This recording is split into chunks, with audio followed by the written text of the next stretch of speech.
Good morning, Internet. Well, actually, it's technically good afternoon where I am. How are you? I am having my lunch glass of wine after a very good meal, and I just had a few thoughts, so I hope that you'll follow along with me. When I first started this channel, it was to be a channel of just me venting about all that I've done through my healing and how dealing with narcissism changed me. Now, from some letters, it would seem that it changed me for worse, right? That I've become more narcissistic myself. But I question that accusation because here's the thing. Aren't we all narcissistic in some way? If you live in a city, do you not take a shower daily? Do you not groom yourself? Do you not dress up for a date? I mean, those are menial but actions of narcissism because you want someone else's validation. You want to make sure you get no smoke when you go out in public. But for me, I do feel, honestly, that I am more narcissistic in a sense of boundary setting. I do consider myself more important than anyone else, not for validation's sake, but for protection's sake. Before I started this journey and before I started this journal, I was always last on the list. And I thought that was okay because I was groomed to be that way. Now I'm first on the list and my life has improved immensely. And I've hurt no one except for those who have ill will and evil intentions toward me, which I could care less because they don't count. But I did get a few letters from a gentleman and a young lady who gave me their life story and their relationship story. Note, I'm not a counselor and I don't plan to be. But summed up, they asked me, how can I get this narcissistic person back? How can I get them back? And I replied to them with just one line and got some heat for it. Why would you want to?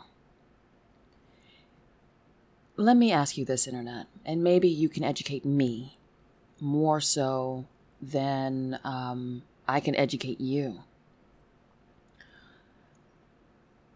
Why would you want to go back to someone who intentionally hurts you? Now, there are a lot of gurus on this platform who are not survivors, but who are either self-proclaimed narcissists, psychologists, psychiatrists, the whole bit. But they all say the same thing, which is stay away from us. Stay away from them. Why would you want to go back to someone who intentionally wants to hurt you for their own benefit? I don't think anyone really asks that question. Question. I don't think anyone really asks that. And I don't think that people who are in this turmoil of emotional pain ask that themselves. So I want to ask you this. Why would you want to go back to someone who intentionally, knowingly hurt you? Who intentionally, knowingly wanted to cause you pain for their benefit, for their ego, to watch you suffer? Why would you want to go back to that? You see, I'm not here to give you solutions. I'm not here to describe what narcissistic people do. At the end of the day, I'm here to ask myself as well as you that question. Why would you not stand up for yourself against people who intentionally want to cause you pain, who want to capitalize on your misery, who want to shroud themselves in your tears? Why would you want to go back to that? Why would you want to listen to that? Why would you want to have sex with that? Why would you want to raise your kids with that? Why would you want to be married to that? It took me a year to ask myself that question because I thought, like everyone else, I made a mistake. I thought when I divorced the narcissist in my life and then I cut out everyone else, that I intentionally isolated myself and that I was the narcissist. But it took me a while to really go through the roster of all the good I've done. It took me a while to just kind of see, what did they do and what did I do? Let me tell you a quick story. How my former spouse really roped me in wasn't gaslighting. He was an opportunist. But I chose, against my better judgment, to have him as a friend with benefits because I didn't want to be tied down because of my career at the time. And do you know what this person did? Because it took me this long. It took me almost 20 years to really say, there was it. There was. That's how he got me. Is that the night we decided to be intimate, our very first night, and we were dating for like 2 months. It was wonderful, I guess, that night. But when I woke up, I couldn't find the prophylactic. I couldn't find the condom. And then he played dumb saying he didn't know where it was. Now, what man do you know who say, I don't know where the condom is?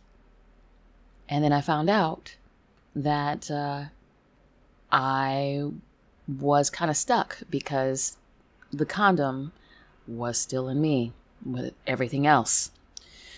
And so I was crying and sobbing and hysterical because I'm like, oh, my career, I can't, it's like I got to go through, Planned Parenthood and this and this and this. And I was just like, okay, well, I got to get Plan B. But in this hysterical moment, the narcissist, who is now my ex-husband, was holding me and saying, hey, I'll be there for you. He went to the clinic with me. We had breakfast together. And then that's when my stupid ass said, he doesn't seem like he's that bad. Do you know it took me 20 years to realize that was planned? Because he knew he was never going to get anywhere further. No matter how much he stalked me, no matter how much he called my job, I wouldn't relent. But then this made me relent. I'm telling you this story. It's very intimate and it's very stupid. But I'm telling you the story of how medieval, how primeval these people are, how they think just to get what they want.